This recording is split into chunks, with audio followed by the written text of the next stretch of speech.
Halo sahabat presisi Polres Metro Jakarta Utara, kembali lagi bersama kami dari Satreskrim Polres Metro Jakarta Utara. Dan bersama saya sendiri, Brigadir Mutia. Tentunya di podcast kali ini kita akan membahas materi yang tidak kalah menarik dari podcast sebelumnya. Dan kita akan membahas tentang tawuran. Dan tentunya juga pada kesempatan kali ini saya sudah menghadirkan narasumber yang tidak kalah kerennya.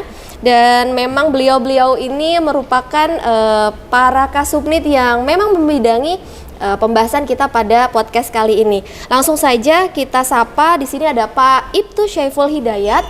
Beliau ini merupakan salah satu kasubnit Jatanras di Satreskrim Polres Metro Jakarta Utara.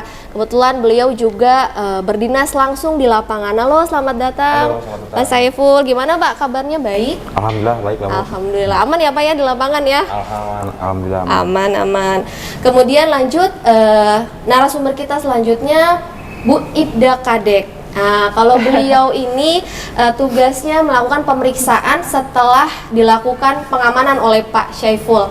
Jadi setelah dilakukan pengamanan dibawa ke kantor, beliaulah yang nanti melakukan pemeriksaan. Selamat datang Bu Kadek. Terima kasih sudah diundang. Tentunya karena Bu Kadek ini akan memberikan informasi yang sangat bagus untuk kita semua, untuk sahabat presisi di sini. Sahabat presisi, maraknya tawuran pelajar di kawasan Jakarta Utara ini tidak memandang usia. Ada yang dari anak-anak, dewasa. Tawuran yang terjadi antar warga dan antar pelajar pun sangat banyak ditemukan di wilayah Polres Metro Jakarta Utara ini. Dan langsung saja kita akan bahas lebih dalam terkait tawuran ini, tentunya bersama kedua narasumber kita. Pak, kita tahu betul di wilayah Polres Metro Jakarta Utara ini memiliki kepadatan penduduk yang cukup padat ya Pak ya. Apakah dengan kepadatan penduduk tadi juga menjadi salah satu faktor penyebab terjadinya aksi tawuran Pak? Pasti tentunya karena kepadatan penduduk itu menjadi penyebab salah satunya.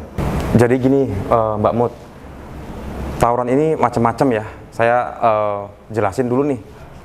Tawuran itu ada dua, tawuran antar pelajar dan tawuran antar warga. Jadi jelas sangat-sangat berbeda. Oke. Betul tuh Mut, saya jelasin dulu juga yang terkait dengan tawuran antar pelajar. Itu sebenarnya ada dua faktor. Yang pertama faktor internal dan faktor eksternal. Kalau faktor internal itu lebih kepada dari pihak keluarganya ataupun lingkungan di sekitar keluarganya. Apakah keluarganya memberikan motivasi yang baik atau tidak terhadap anak itu. Kemudian yang kedua faktor eksternal. Faktor eksternal itu biasanya dari lingkungan sekolah ataupun lingkungan sekitar rumah. Itu sangat-sangat berpengaruh terhadap anak itu, potensi anak itu untuk melakukan tawuran. Bisa saja anak itu ikut-ikutan teman di sekitar rumahnya. Kalau nggak ikut, ntar dibilang nggak gaul. Kalau nggak ikut, dibilang cemen atau gimana. Nah, itu sebenarnya yang ada di dalam fenomena yang ada di dalam masyarakat sekarang gitu. Oke. Kalau penyebab tawuran sendiri Pak Bu, itu apa tuh penyebabnya? Jadi penyebab tawuran sama berbeda. Tawuran pelajar penyebabnya yang pertama transportasinya kurang. Jadi mereka cenderung nongkrong-nongkrong nih Mbak Mut, nongkrong-nongkrong di pinggir jalan. Terus tiba-tiba datang sekelompok lain, terjadilah tawuran. Itu penyebab pertama. Terus kemudian pengaruh dari minuman alkohol. Itu juga jangan salah, anak-anak sekolah sekarang sudah menggunakan alkohol. Lalu yang ketiga, ajakan dari temannya Mbak Mut. Jadi temannya ngajak dia, ayo tawuran. Nah kalau dia nggak mau ngikut, nah akan di intimidasi. Jadi akhirnya ikut tawuran, begitu Mbak Mut. Oke. Nah, saya juga pernah dengar nih Pak, ini sedikit agak menarik sahabat presisi. Ada aksi tawuran yang memang medianya ini menggunakan media sosial, Facebook, Instagram. Nah itu gimana Pak? Bener ada atau hanya kata-kata aja nih? Nah, betul. Itu sebenarnya yang fenomena saat ini termasuk itu, yaitu melalui media sosial. Biasanya sih melalui Instagram. Jadi mereka saling DM-DM-an atau membuat grup dalam DM Instagram itu, kemudian melaksanakan janjian lah, jam 10 nih kita kumpul di lokasi ini, contoh di kereta ini, rel kereta ini kumpul.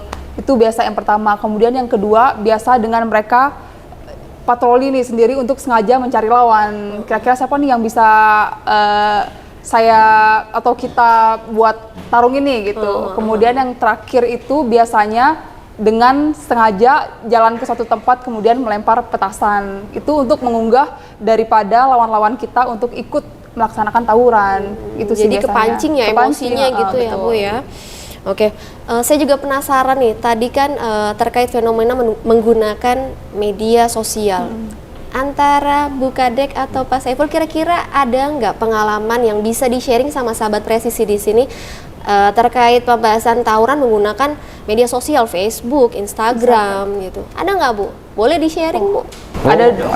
Banyak sekali yang bisa kita sharing, khususnya di wilayah Pademangan ya. Waktu itu kayak kita patroli, saat patroli muter-muter, ya mendapati kelompok A bakar petasan ke kelompok B. Ya pastinya tersulut tuh emosinya.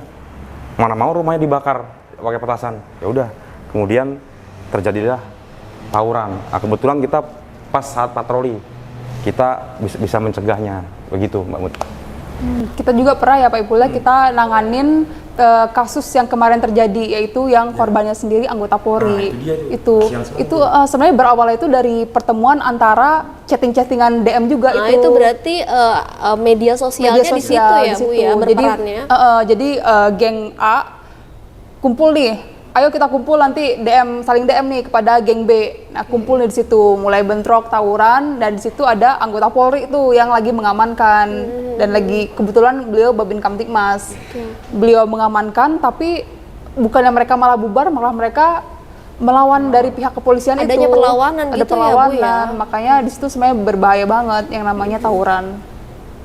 Nah, terus nih Bu, seandainya sahabat presisi di sini mengetahui atau mungkin melihat secara langsung nih, entah itu di jalan atau mungkin di tempat-tempat sekitar dia melihat adanya aksi tawuran, itu apa yang harus dia lakukan? Apa yang harus sahabat presisi lakukan gitu? Ya, baik sahabat presisi, bila mana menemukan akan mau tawuran, alangkah baiknya menghubungi Babin Kamtibmas setempat, RW setempat, Karang Taruna setempat.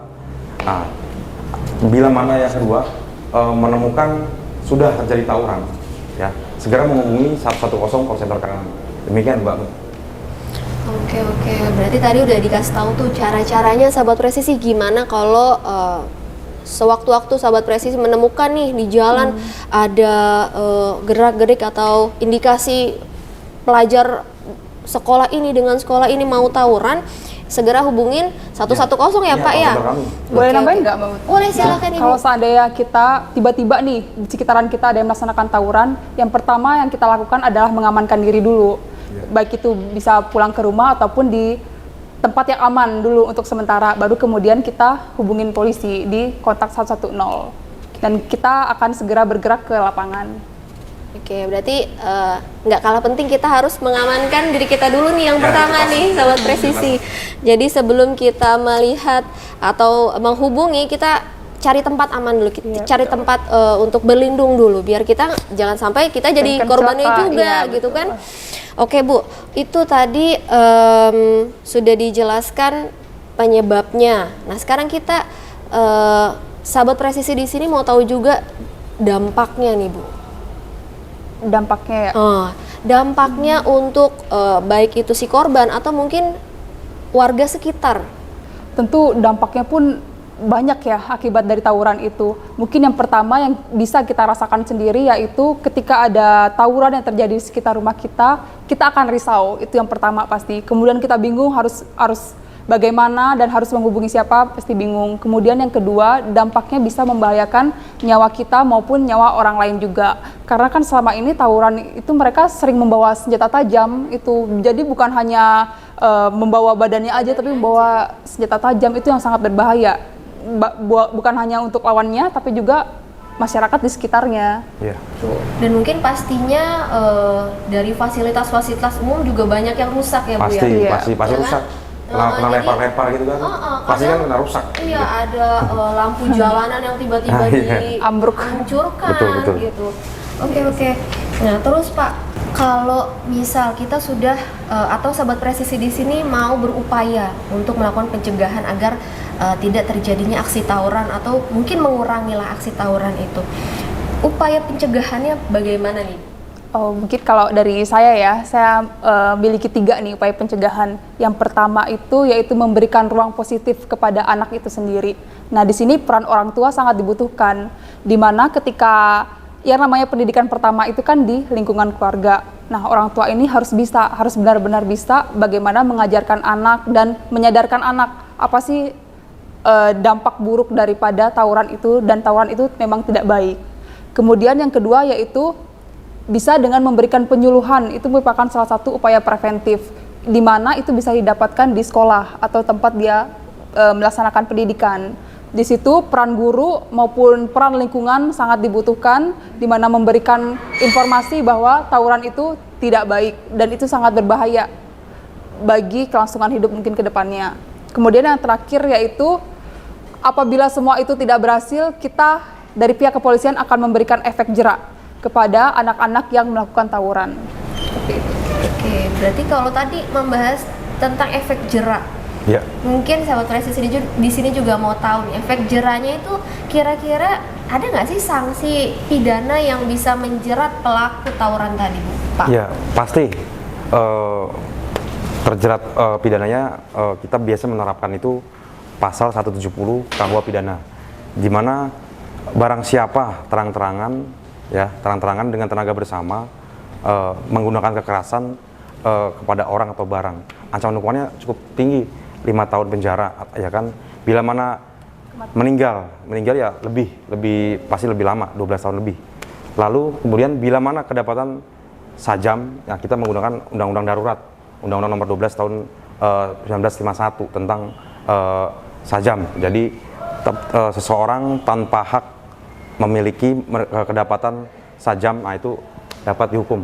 Demikian, Mbak Mut. Berarti itu bisa ditahan ya, Pak ya? Pasti membawa sajam tanpa hak, ya kan, pasti dapat ditahan. Bila mana tukang jagal, tukang buah, tukang daging, nggak mungkin lah. Jadi kan itu pekerjaannya dia ya. Betul. Kecuali kalau misalkan ya. mata pencarian, jadi tanpa hak yang dimaksud ya, demikian, Mbak Mut. Nah, kalau misal pelakunya anak-anak, Pak, Ya. gimana nih? Bisa dihukum juga atau enggak, Pak? Pasti dapat dihukum. Bisa pasti. ya, cuman berbeda ya perlakuannya antara pelaku yang umurnya di atas umur atau dewasa dengan pelaku yang di bawah umur. Karena kalau yang dewasa kita bisa menerapkan pidana umum, tapi kalau yang di bawah umur kita sesuaikan dengan Undang-Undang SPPA. Itu merupakan peradilan pidana anak yang sudah diatur. Jadi kita tidak sembarangan asal memeriksa anak kemudian menahan, tidak sembarangan. Di situ kita perlu pendampingan daripada lembaga-lembaga sosial yang memang sudah diatur terkait dengan hak dari seorang anak dan juga dari Komnas HAM. Ya. Oke, banyak banget nih informasi Pasti. yang sudah kita dapat dari narasumber yang kita undang pada podcast kali ini. Saat ini juga sahabat presisi sudah mengetahui dari mulai penyebabnya tawuran apa sih, dampaknya, terus gimana cara kita pada saat berhadapan dengan kegiatan ya tadi, aksi tawuran tadi, langkah awalnya apa, kemudian juga dari sanksinya tadi sudah dijelaskan oleh narasumber kita. Kembali lagi kita terus mengingatkan untuk sahabat presisi, jauhi tawuran, stop tawuran, karena itu sangat merugikan diri sendiri maupun wilayah sekitar, orang lain gitu. Jangan sampai kita yang mau melakukan aksi tawuran justru merugikan orang lain, merugikan negara, fasilitas-fasilitas jadi rusak gitu. Baik sahabat presisi, sampai di sini dulu podcast kita pada kesempatan hari ini. Sampai jumpa di podcast selanjutnya. Salam sahabat presisi.